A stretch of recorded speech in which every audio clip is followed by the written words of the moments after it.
శ్రీగురుభ్యో నమః. హరి ఓం. ముక్తా విద్రోమహిమనేలదపలచ్చాయముఖైశ్చరక్షణేః యుక్తా విందు నిబద్ధనరత్నముకుటాం తత్వార్థవర్ణాత్మికాం గాయత్రీం వరదా అభయామహం పుష్కశం శుభ్రం కపాలాం గదాం శంఖం చక్రమధారవిందయుగలం హస్తే వహం తీం భజే. యో దేవ సవితాస్మాకం ధియో ధర్మధిగోచరః పరారయత్తస్యద్వర్గాస్తద్వరేణ్యముపాస్మహే. సర్వం వేదమాత గాయత్రీ కటాక్షఫలసిత్యర్థం. గురువుగారు ఎప్పుడు చూసినా ఆర్థికమైన విషయాల గురించి లేదా కోర్టు వ్యవస్థల గురించి మాత్రమే మీరు చెప్తున్నారు. విద్యార్థులకి స్కూల్స్ ప్రారంభమయ్యాయి కాబట్టి కాస్త విద్యలో తక్కువగా ఉన్న వారికి, అదేవిధంగా చదివింది మర్చిపోవడము, ఇది వరకు బాగా చదువుతూ డల్ అయిపోవడము, ఉన్నట్టుండి తను మొత్తం తన యొక్క విజ్ఞానాన్ని అంతటినీ కూడా చాలా తక్కువ స్థాయిలో విడిచిపెట్టి చెడు స్నేహాలకు లోనయ్యి బాగా చదవడే వ్యక్తి సి గ్రేడు డి గ్రేడ్లోకి మారిపోతూ ఈ యొక్క రాశి ప్రభావాల ఫలితంగా ఏమన్నా వీరికి జరుగుతున్నాయా?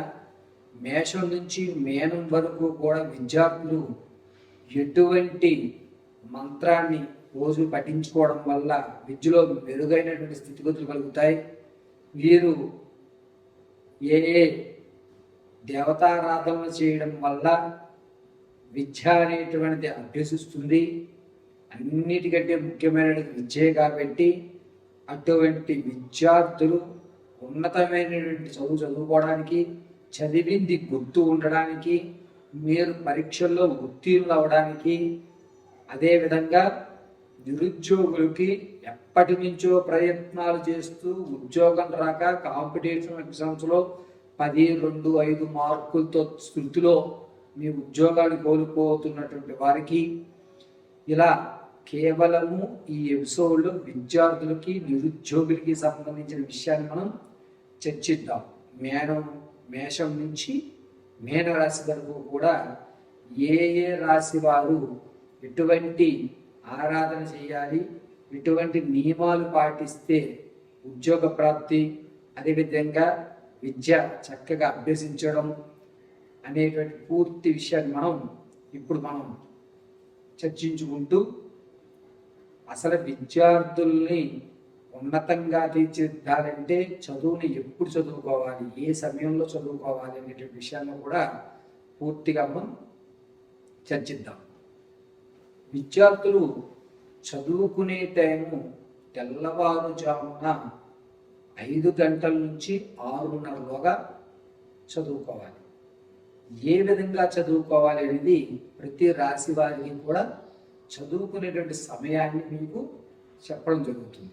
ధనుసు రాశిలో ఉన్నటువంటి విద్యార్థులకి 26 మే తారీఖు నుంచి 26 మే నుంచి 15 అక్టోబర్ వరకు కూడా అష్టమంలో గురుడు ఉండడం వల్ల వీరికి చదువు పట్ల చికాకు అనేటువంటిది ఎక్కువ ఏర్పడుతుంది.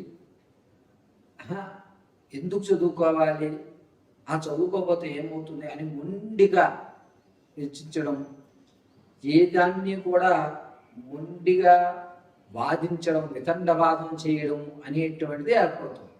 అంతేకాకుండా విద్యార్థుల యొక్క మానసిక స్థితి కూడా మారిపోతుంది. చదువు కాదు, ఇంకేమైనా చేసుకుందాము, ఇలా కాదు అని చెప్పి చదువు పట్ల శ్రద్ధ కాస్త తగ్గించడము, పైగా ఎంతసేపటికి కూడా అల్లరి చేయడము, ఆగతాయితనంగా ఉండడము, చెప్పిన మాట వినకపోవడము అనేటువంటిది ఎక్కువ వచ్చేటువంటి అవకాశాలు గోచరిస్తున్నాయి ధనుసు రాశి వారికి. పైగా విద్యార్థులు, ధనుసు రాశిలో ఉన్నటువంటి విద్యార్థులు వారికి ఉన్నటువంటి తెలివితేటల్ని చదువుల్లో కంటే ఇతర నావిగేషన్స్ చూపిస్తుంటారు. అది కూడా ఒకందుకు మంచిదే. తల్లిదండ్రులు వాటిని గుర్తించండి. రానున్న రోజుల్లో అంటే ఈ సంవత్సరాంతం వరకు కూడా వీళ్ళు ఇలాగే ఉంటారు, ఉగాది వరకు. సంవత్సరము అంటే ఉగాది వరకు. అయితే ఈలోగా మీరు గ్రహించేటువంటి స్కిల్స్, అంటే అతను వేరే వేరే వాటి మీద తన యొక్క తెలివితేటలు ప్రదర్శిస్తూ ఉంటాడు కదా, వాటిని గుర్తుపెట్టుకోండి. రానున్న రోజుల్లో అవి అవసరమయ్యేటువంటి అవకాశం ఏర్పడుతుంది. కానీ కేవలం చదువుకోవాలి గురుగారు అంటే మాత్రం ప్రెషర్ చేయొద్దు.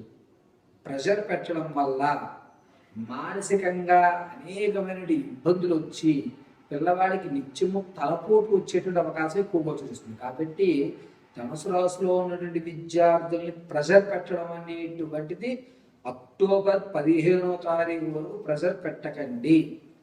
చదువు బాగా చదువుతావు, నువ్వు ఎందుకని వాటి మీద కాన్సన్ట్రేషన్ చేస్తున్నావు, ఆ తెలివితేటలు ఇక్కడ వాడు, నువ్వు మంచివాడిని, ఇలా అతనికి పాజిటివ్గా మనం వైబ్రేషన్స్ ఇవ్వాల్సిందే తప్ప విద్యార్థులను మాత్రం ప్రెషర్ చేయడానికి ధనుసు రాశి వారికి లేదు పిల్లల్ని.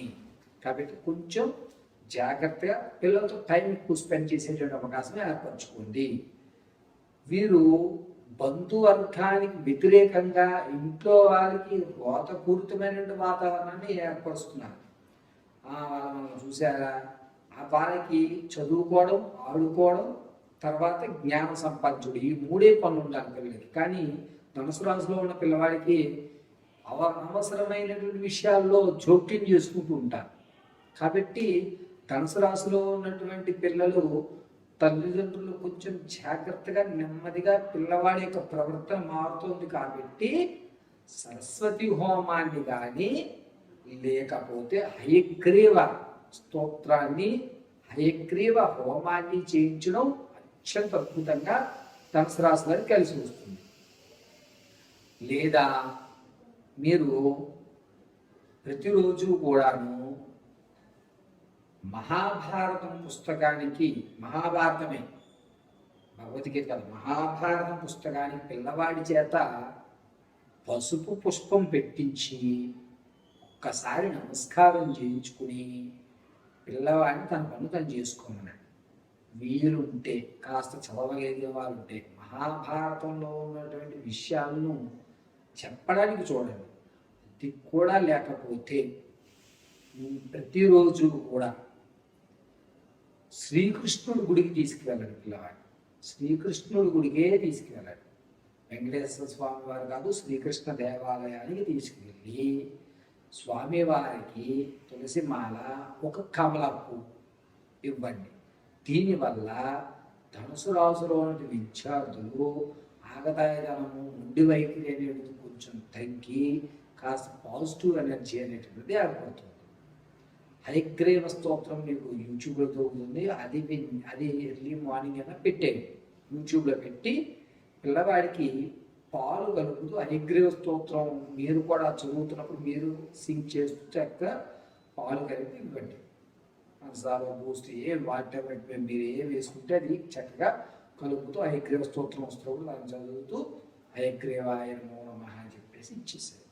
ఇలా చేయడం వల్ల ధనుసు రాశిలో విద్యార్థులు కాస్త కలిసి వస్తుంది. ఇక నిరుద్యోగుల విషయానికి వస్తే కనుక నిరుద్యోగులు ఈ ఏడాదిలో గురుడు కాస్త ఇబ్బందిదాయకమైన వాతావరణంలో ఉండడం వల్ల ఉద్యోగ ప్రాప్తి అనేటువంటిది అందుకోవడం కాస్త కష్టమే. వీరు కూడా మహాభారతాన్ని, ఆ పుస్తకాన్ని పుష్పం పెట్టడం కానీ, లేదా ఖచ్చితంగా వీరు